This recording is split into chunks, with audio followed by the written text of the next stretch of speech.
Class 9-এর ইতিহাস second chapter, বিপ্লবী আদর্শ, নেপোলিয়নীয় সাম্রাজ্য ও জাতীয়তাবাদ। তোমরা সবাই মন দিয়ে শোনো, লেখো, সবাই লাইক অ্যান্ড সাবস্ক্রাইবটা দিয়ে দাও। তাহলে আমি শুরু করছি। শতদিবসের রাজত্ব বলতে কি বোঝো? মিত্রজোটের কাছে পরাজিত হয়ে নেপোলিয়ন ফন্টেনব্লু চুক্তি স্বাক্ষরে বাধ্য হয় এবং তাকে এলবা নামক একটি দ্বীপে নির্বাসন দেওয়া হয়। এদিকে ফ্রান্সের পরিস্থিতি আবার অশান্ত হয়ে ওঠে। এর কারণ ছিল দুটো।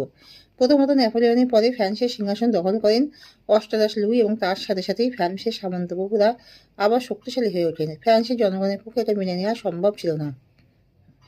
দ্বিতীয়ত, ভিয়েনা সম্মেলনের প্রধান দেশগুলির মধ্যে মতবিরোধ দেখা যায়।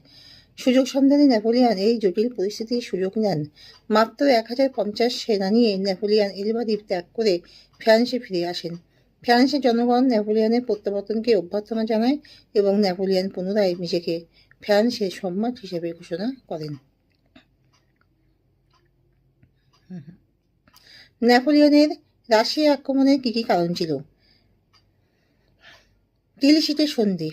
ফ্রান্স সম্রাট নেপোলিয়ন এবং রাশিয়ার জার প্রথম আলেকজান্ডারের মধ্যে 1807 খ্রিস্টাব্দে টিলিশিটের সন্ধি স্বাক্ষরিত হয়।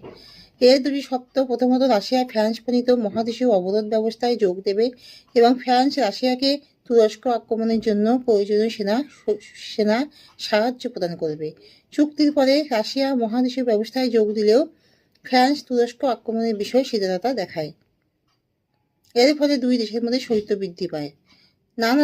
নানাবিধ বিষয়ে দুই দেশের মধ্যে কূটনৈতিক দূরত্ব বৃদ্ধি পেয়েছিল।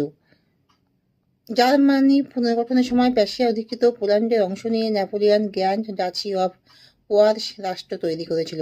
পোল্যান্ডের কিছু অংশ রাশিয়ার দখলে ছিল। নতুন রাষ্ট্র গ্র্যান্ড ডাচি অফ ওয়ার্স যাতে কোনো সময় রাশিয়া অধিকৃত অংশে দাবি না জানায় সেই মর্মে জার নেপোলিয়নের সমর্থন চাইলে নেপোলিয়ন তা দিতে অস্বীকার করে। নেপোলিয়ন অস্ট্রিয়া রাজবংশের কন্যা মেরি লুইসাকে বিবাহ করলে ফ্রান্স আর অস্ট্রেলিয়া সম্পর্কে উন্নতি হয়। রাশিয়া জার এতে আতঙ্কিত হয়।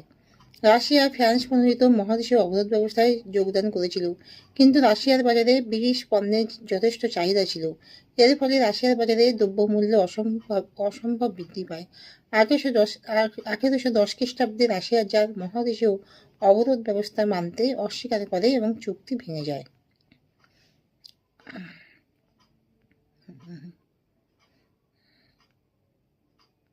কোর্ট নেপোলিয়নের বৈশিষ্ট্য ও ত্রুটি। বৈশিষ্ট্য হলো এর